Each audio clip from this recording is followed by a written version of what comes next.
Today, if you look at the terminology which is being used is, instead of entrepreneur, can I be a thinkerpreneur? Is that, they're asking whether are we ever going to be attacked? I think that is something which somewhere the mindset is now kind of getting settled. They yes, sir, no organization is attack free, and we can be.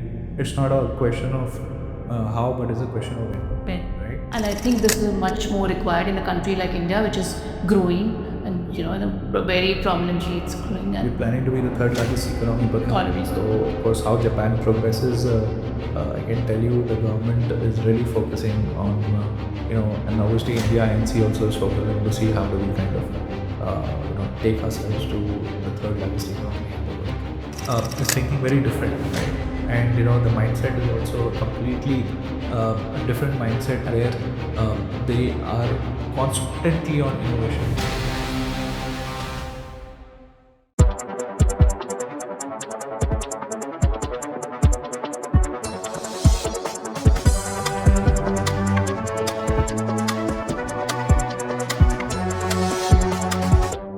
Hello everyone, this is Kavita Kiran, co-founder of Identity First. Welcome to our Leader Speak series. Today we have with us Mr. Akshay Garkel, a seasoned cybersecurity expert with over 2.5 decades of experience across geographies, industries and technologies.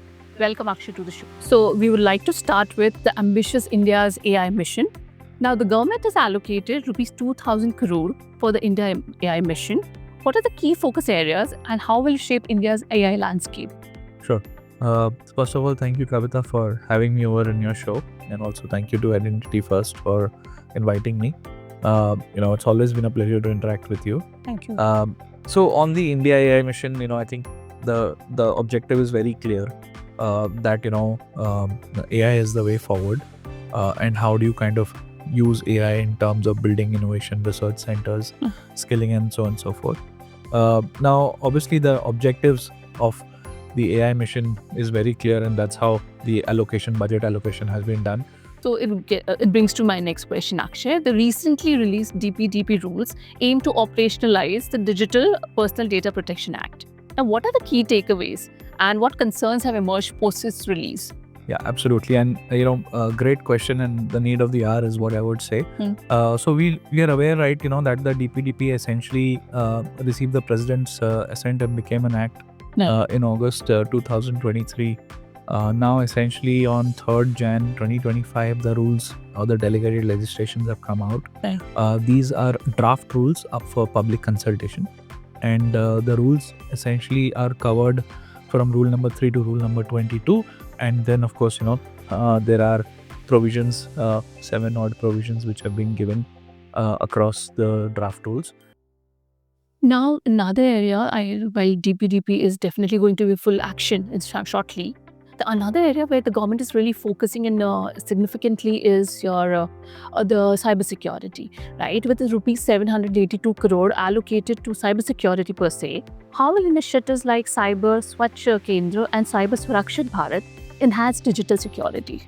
So I think, first of all, let me, as a cyber professional, thank the government to kind of really focus and look at the aspects, because today cybersecurity is a very, very important area from a 3-pillar perspective. One is citizen safety, because we've been seeing so many scams which are happening, phishing attacks which are happening on end citizens, especially the young children and the senior citizens. So digital literacy is the need of the hour. Then, of course, India INC, where businesses need to be secure. Businesses which are under a regulated entity umbrella do have to follow the guidelines issued by the regulators, but other businesses essentially are also important for them to kind of protect their assets, protect their business, protect their reputation.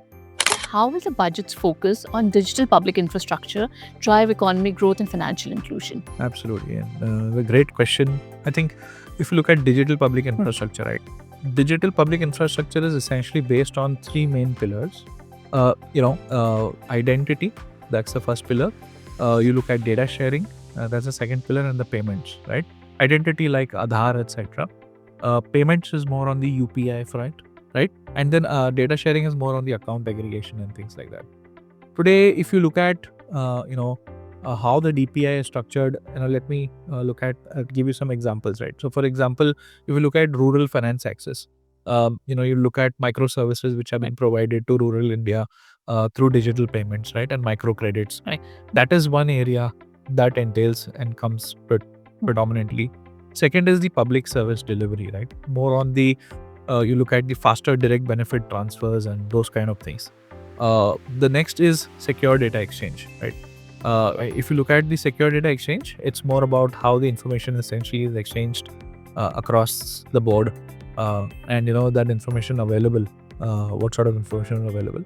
Today, if you look at the terminology which is being used is, instead of entrepreneur, can I be a thinkerpreneur? Oh, that's interesting to know. So we'll have more of thinkerpreneurs in the future. Thinkerpreneurs. That And I would love to be a thinkerpreneur. We are students and we always want to learn at all times.